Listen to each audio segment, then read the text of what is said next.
धूल भरी सड़क उनके सामने फैली हुई थी। हिमांशु ने स्टीयरिंग व्हील कस के पकड़ा। उसके अंदर उत्सुकता उमड़ रही थी।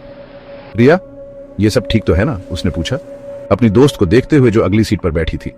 रिया, जो हमेशा एडवेंचर के लिए तैयार रहती थी, मुस्कुराई। हाँ ना, जरा सोचो ना हिमांशु, एक किला जहां कोई टूरिस्ट नहीं जाता, चंद्रपुर के बीचों बीच छुपा हुआ। उसकी आंखें उत्साह से चमक रही थीं।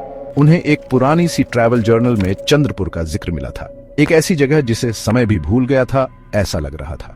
उस जर्नल में एक भव्य किले के बारे में बताया गया था जो रहस्य में डूबा हुआ था और जहां श्राप की अफवाहें उड़ा करती थीं। उत्सुक होकर हिमांशु और रिया ने खुद जाकर देखने का फैसला किया। जैसे ही सूरज क्षितिज से नीचे डूबा, आसमान को नारंगी और बैंगनी रंग में रंगते हुए वे आखिरकार गांव के बाहरी इलाके में पहुंच गए। हवा में एक अजीब सी खामोशी छाई हुई थी। गांव वीरान लग रहा था, घर जीर्ण शीर्ण अवस्था में थे। हिमांशु की रीढ़ की हड्डी में सिहरन दौड़ गई। गांव वालों ने उन्हें शक की निगाहों से देखा। उनका अभिवादन ठंडी निगाहों और धीमी फुसफुसाहटों से किया गया। एक बूढ़ी औरत जिसका चेहरा झुर्रियों से भरा हुआ था ने अपनी शॉल को कसकर पकड़ रखा था। इस जगह को छोड़ दो, उसकी आवाज कांप रही थी। यह किला श्रापित है, यह सबसे कीमती चीज ले लेता है। बेफिक्र रिया ने उससे और सवाल किया, लेकिन बूढ़ी औरत ने सिर हिलाया और आगे बढ़ गई। इस मुलाकात ने हिमांशु को बेचैन कर दिया। गांव एक अजीब सी खामोशी में डूबा हुआ था। यहाँ तक कि हवा भी एक भयानक फुसफुसाहट लिए हुए थी, मानो उन्हें वापस मुड़ने का आग्रह कर रही हो।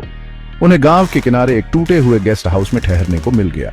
केयर टेकर, एक भूतिया आंखों वाला आदमी, किले के बारे में उनके सवालों से बचता रहा। उसकी खामोशी बहुत कुछ कह रही थी। जैसे ही रात हुई, सन्नाटा और गहरा होता गया। सिर्फ दूर से कुत्तों के भौंकने की आवाज आ रही थी। किला उनके सामने ऊपर उठता हुआ दिखाई दे रहा था, उगते सूरज के सामने एक भव्य सिलुएट। इसकी दीवारें जो कभी बहुत खूबसूरत हुआ करती थीं, अब ढह रही थीं, हरियाली और समय के क्रोध से खाली गई थी। जैसे ही उन्होंने मेहराब से कदम रखा, ठंडी हवा के एक झोंके ने उनकी रीढ़ की हड्डी में सिहरन दौड़ा दी। किले के अंदर की हवा भारी लग रही थी, मानो किसी अनदेखी शक्ति से भरी हुई हो। खामोशी तो बस उनके अपने कदमों की गूंज से ही टूट रही थी, जो वीरान गलियारों में गूंज रही थी। अतीत के टुकड़े उन्हें टूटी हुई दीवारों से फुसफुसा रहे थे। उन्होंने धूल भरे कमरों की खोज की जो कभी भव्य हुआ करते थे, अब बस मकड़ियों के जालों और परछाइयों का घर थे। सिंहासन कक्ष में उन्हें 2 सिंहासन मिले। उनकी मखमली अपहोल्स्ट्री धूल में बदल चुकी थी, लेकिन फिर भी फीकी भव्यता की हवा बिखेर रही थी। जैसे जैसे वे किले के अंदरूनी हिस्से में जाते गए, हवा और ठंडी होती गई। हिमांशु को अपनी गर्दन के पीछे चुभन महसूस हुई, मानो कोई उन्हें देख रहा हो। उसने रिया की हल्की सी चीख सुनी और मुड़कर देखा कि वह एक दीवार को देख रही है। उसका चेहरा पीला पड़ गया था।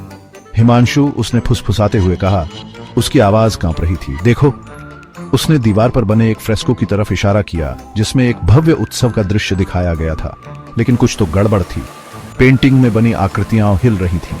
वे अवाक होकर देखते रहे जैसे जैसे फ्रेस्को में दृश्य सामने आ रहा था। उत्सव अराजकता में बदल गया। चित्रित आकृतियां एक दूसरे पर तलवारें तानकर लड़ रही थीं। फिर जैसे अचानक शुरू हुआ था, वैसे ही अचानक रुक गया। फ्रेस्को अपनी मूल अवस्था में लौट आया, समय के साथ जम गया। हिमांशु और रिया ने एक दूसरे को देखा। उनके चेहरे पर डर और विस्मय का मिश्रण था। वो किसी ऐसी चीज से टकरा गए थे जो व्याख्या से परे थी, कुछ ऐसा जो तर्क को चुनौती देता था। जैसे ही वे जाने के लिए मुड़े, हिमांशु को महसूस हुआ कि किसी ठंडे हाथ ने उसकी बांह पकड़ ली है। वह घूम गया।